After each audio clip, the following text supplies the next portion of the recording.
11 novembre 1918, 11 h du matin, les cloches de tout le pays sonnent l'armistice.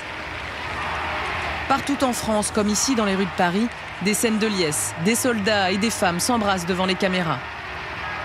Mais une fois la joie de la victoire passée, c'est le retour à la réalité.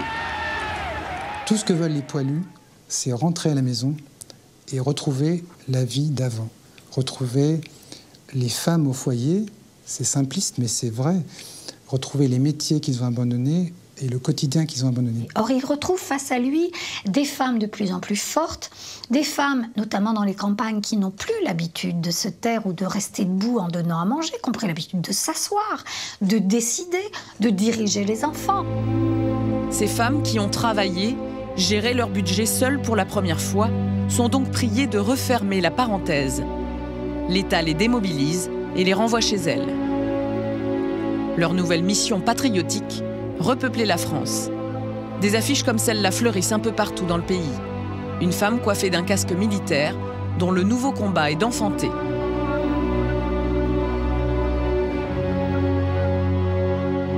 Une propagande qui prête à sourire, mais doublée de mesures répressives très sévères.